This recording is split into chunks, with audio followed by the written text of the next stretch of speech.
First of all, I didn't intend to see When the Camellia Blooms. The title of the drama was expected to be a melodramatic drama, so I thought I could not expect the thrilling thrill that I could feel in my favorite thriller genre. However, there were many good comments about this drama on SNS, so I thought I would watch it until the second episode, and I fell in love with it in just 5 minutes. There are 3 things that this drama is better than others. The first is the perfect scenario, the second is character, and the third is the plot's balance. The first, prejudice, one of the scariest words in the world.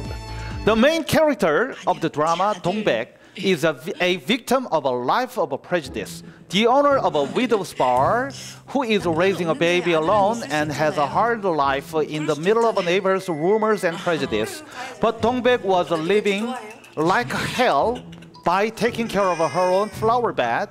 She got abandoned by her mother, went to an orphanage, spent the time when she was ostracized at school, and had no friends, and later adopted into a good family. But she suffered from adoption cancellation just because she grew up in a bar as a child.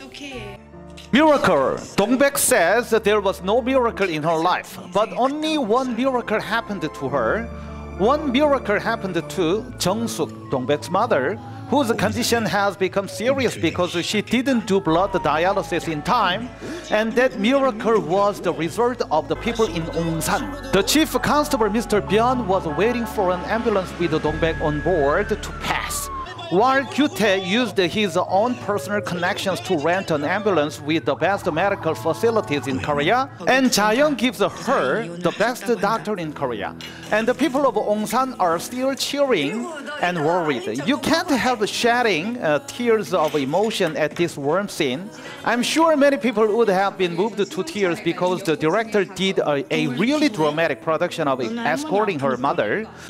The drama also shows a perfect narrative. In the 7th episode, Deok-sun said that the relationship between Dong-baek and Yong-sik could be just a passing shower. But in the 9th episode, Dong-baek says she learned how to avoid showers thanks to Yong-sik. He said to Dong-baek, "If you care about yourself, others will cherish you too." And added, he can't even touch his feet, let alone hold her hands, but they had a contact with their feet even before they were born. Dong-baek said her life was like an apple tree on the sand. The waves came and there was no earth to hold under her feet. And there were no other trees to lean on, but people stood next to her and mixed their roots, and there was a sea breeze, sand grains, and pretty sky that would have become so hard and unknowingly wriggled around her. The script of the writer who plays with these beautiful lines and words, and the director who directed the script have made many wonderful scenes in the drama. That's why you should watch this drama. The second, there is no character consumed uselessly in this drama. Kyu-tae, who had seemed absent-minded since the beginning of the drama, climbed directly into an ambulance that escorted Dong-baek's mother in the last episode and shouted, "Step on it!" being more than any other governor or lawmaker in the world. Ja-young looked like she would not shed a drop of blood if we stayed with her side by side, but in the last scene, she seemed like a strong person who would prevent any power in the world. You know the people in the marinated crab street that tormented Dong-baek from the beginning and looked at her with prejudice? 근데 왜 말은 나? 우리 알아요? 에? 근데 왜 남의 떡은 집어먹고 있어? As Chan-suk said, it's okay for an older sister to bully her sister, but she won't let anyone touch her. 원래 지 동생 턱턱 건드리는 언니들이 남이 내 동생 건드리는 꼴을 못 보는겨? And she felt like she was more friendly than anyone else in the world when she started supporting Dong-baek. 험난한 꼴 보기 싫으면은 꺼지세요. And Deok-sun ranked #1 in Ongsan, could sympathize with Dong-baek after his seeing her past, who was suffering from the prejudice that she was a single mother with a baby. Among the titles of the episodes, there are 3 mother-related episodes. Perhaps that's why there are so many narratives in this drama that represented their feelings toward their parents. And at the end of the narrative, there was a kaburi, a joker. In the end, it was not his father who was a murderer. It was Heung-sik.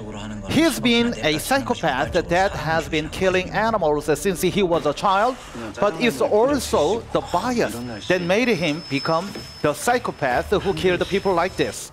The cold eyes that looked at him dirty, the eyes that looked at him as an uneducated, and the prejudices that made him unable to stand up for himself, unlike Dong-baek, caused him to go the wrong way because no one around him was holding him.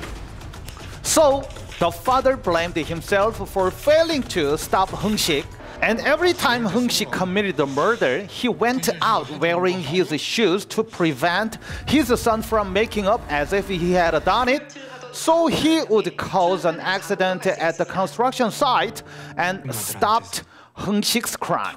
So Heung-sik, who couldn't control his desire, apparently met this desire by putting medicine on cat food, not human. The third, the plot's balance. The director, Cha Young-hoon, who produced the drama, said that it consists of a 40% romance, 40% humanism, and 20% thriller. After hearing this, I assumed that the story would be about a human drama with a thriller history. But this When Camellia Blooms is amazing because this is a human drama with a human dramatic setting, a color, a romance, and then quickly turns into a thriller. There are several scenes where this genre change is produced in a great way. In the 7th episode, like lovers are dating, they shop together, smile on the bus, but suddenly there come the letters left by the kaburi in front of Yong-sik's eyes, instantly creating atmosphere of ferocity. Even after showing a sweet romance turning into a thriller without warning. The director made the drama impossible to watch with a smile. And he made us worried about when it might be showing signs of kaburi, even watching a romance drama. Kaburi is the word that is used to make fun of a person who flirts and acts recklessly. Kaburi is a noun, and this came from the verb kabulda, which means to act lightly and carelessly, or to be impertinent and presumptuous. There's one scene that I picked the best. The appearance of Nako in the 11th episode, who came to catch Hyangmi, who didn't pay back his money and was escaping, creates a scary atmosphere. Hyangmi is getting nervous, and Nako is scolding Dong-baek, who is worried about Hyangmi, and the screen turns short and shows Jayoung leaving, determined to divorce Gyute, and Jessica, who is angry at Jong Yeol-bing, photographed at Ongsan Baseball Stadium, showing many people suffering and grieving. Then the screen shows him dragging Hyangmi with her hair, and suddenly Dong-baek hit Nako on the head with a pot. Hyangmi admires, saying to herself, "Hero is the end of the minute." Seeing Yong-sik's appearance and hearing the unique BGM background music, viewers can smile thinking that no matter what Nako does, there's nothing to worry about. However, at that moment, you can see Heung-sik carrying with his cat feet. Kaburi, who has always been described vaguely, appeared clearly for the first time.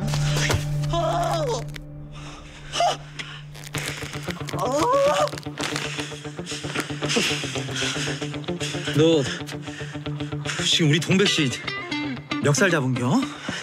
So the third advantage of this drama is that the romantic element shown in the title and the humanistic element of Ongsan, one of the countrysides in Korea, has the perfect balance between the thrill element that can be felt at an unexpected time.